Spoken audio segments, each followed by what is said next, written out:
حضرت مولانا محمد اشرف علی تھانوی رحمۃ اللہ علیہ جب کوئی دعا مانگتے اور آنکھ سے کوئی آنسو آتا تو حضرت ان آنسوؤں کو اپنے چہرے پر مل لیا کرتے۔ ایک مرتبہ ایک طالب علم نے دیکھ لیا۔ اس نے کہا، حضرت آپ کا یہ عمل کس بنا پر ہے؟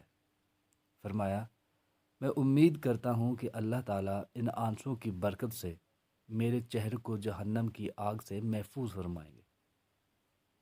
وہ بھی آخر طالب علم تھا، کہنے لگا، کسی کا چہرہ بچ بھی گیا اور باقی جسم کے اعضاء نہ بچے تو پھر کیا فائدہ؟ اس پر حضرت اقدس رحمۃ اللہ علیہ نے ایک حکایت بیان فرمائی۔ بادشاہ اورنگزیب عالمگیر رحمۃ اللہ علیہ کے وقت میں ایک وزیر فوت ہوا۔ وزیر کا ایک بیٹا چھوٹی عمر کا تھا مگر بہت سمجھدار تھا۔ بادشاہ نے اس بچے کو دل لگی کی خاطر بلایا۔ جب وہ بچہ حاضر ہوا تو اس وقت اورنگزیب عالمگیر تالاب کے کنارے بیٹھے تھے جو اپنے محل میں بنوایا ہوا تھا۔ وہ بچہ قریب ہوا، سلام کیا۔ جب اس نے مصافحہ کیا تو بادشاہ نے اس کی انگلیاں مضبوطی سے پکڑ لیں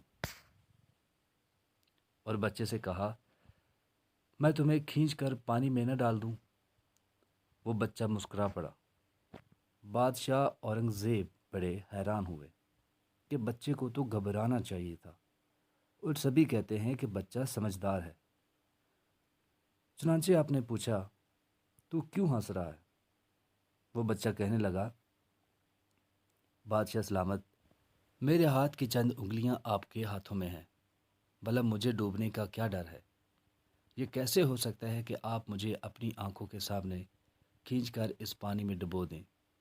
یہ حکایت سنا کر حضرت اقدس تھانوی رحمۃ اللہ علیہ نے فرمایا، اگر اس بچے کو بادشاہ کی انگلیاں پکڑنے پر اتنا اعتماد ہے تو کیا اللہ کی رحمت پر ہمیں اتنا بھی اعتماد نہ ہو کہ اگر وہ چہرہ جہنم کی آگ سے بچائیں گے تو پورے جسم کو بھی جہنم کی آگ سے آزاد فرما دیں گے۔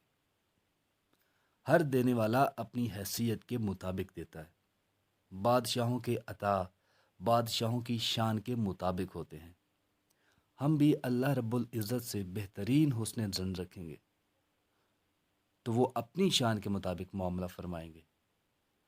ایک باپ اپنے چھوٹے بچے کو تھوڑا سا دور کھڑا کر کے کہتا ہے، بیٹا میری طرف آؤ۔ وہ بچہ بہت کوشش کرتا ہے مگر وہ اپنی کوشش میں ناکام ہو جاتا ہے، لیکن وہ بچہ اپنے باپ پر اعتماد کرتے ہوئے کوشش جاری رکھتا ہے۔